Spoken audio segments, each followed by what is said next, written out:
Handa raw sumalang sa lifestyle check ang pamilya Marcos. Kasunod yan ng ulat na ang distrito raw ni Presidential Son at House Majority Floor Leader Sandro Marcos sa Ilocos Norte ang nakatanggap ng pinakamalaking allocable funds o tinatawag na bagong pork barrel. May unang balita ang kasama nating si Mariz Umali. Sa gitna ng mga alegasyong maging sila ay sangkot sa korupsyon, handa raw kumasa sa lifestyle check sina Presidential Son at House Majority Floor Leader Sandro Marcos at ang buong First Family. Nandiyan na po yan. Wala mong pinagbabawa sa lifestyle check. Kahit sino po. So, open po na. Open po, even before.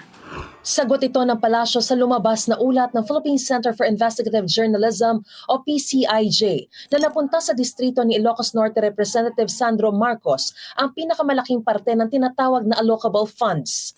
Ang allocable funds ay pondong ibinibigay ng DPWH sa mga congressional districts at sa ulat tinawag itong bagong anyo ng pork barrel. Batay sa PCIJ report, aabot sa humigit kumulang 15.8 billion pesos daw ang natanggap ng distrito ng majority leader mula 2023 hanggang 2025, habang ang ibang kongresista nasa 1 hanggang 10 billion pesos lamang ang nakuha. Meron pang ilan na walang nakuha. Mas malaki rin umano ang natanggap ng distrito ng majority leader kumpara sa ilang distritong mas malaki ang populasyon. Ayon kay Palace Press Officer Undersecretary Claire Castro, nabasa na raw ni Pangulong Bongbong Marcos ang lumabas na ulat. Alam naman po ng Pangulo na alam ni Congressman Sandro Marcos ang kanyang ginagawa at alam niya po kung paano ito sasagutin. But as of now, I cannot speak for in behalf of Congressman Sandro Marcos. At sabi naman po niya, siya po ang nagboluntaryo. Kung ano man po ang issue sa kanya, siya mismo ang pupunta sa ICI para maimbestigan po siya. Bigyan lamang po siya ng date para po magkaroon ng tamang schedule. Hinihinga namin ng pahayag si Representative Marcos ugnay ng ulat ng PCIJ.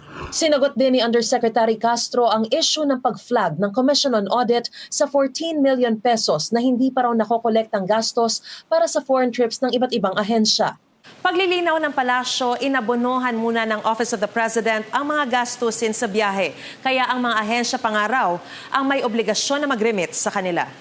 Ayon sa report ng COA, hanggang December 31, 2024, may 14,403,827 pesos and 63 centavos na overdue receivables mula sa iba't ibang ahensya ng pamahalaan na ginastos muna ng OP para sa airfare at hotel accommodation ng mga opisyal na bumiyahe sa abroad.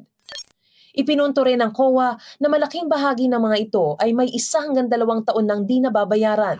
Nang tanungin kung bakit naantala ang bayad ng mga ahensya, sinabi ni Castro na may mga prosesong administratibo at auditing na kailangan sundin. Collection letters were already issued in April and May 2025.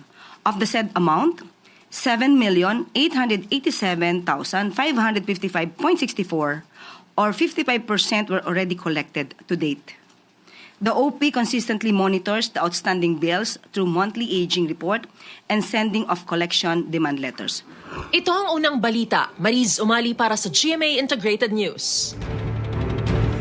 Gusto mo bang mauna sa mga balita?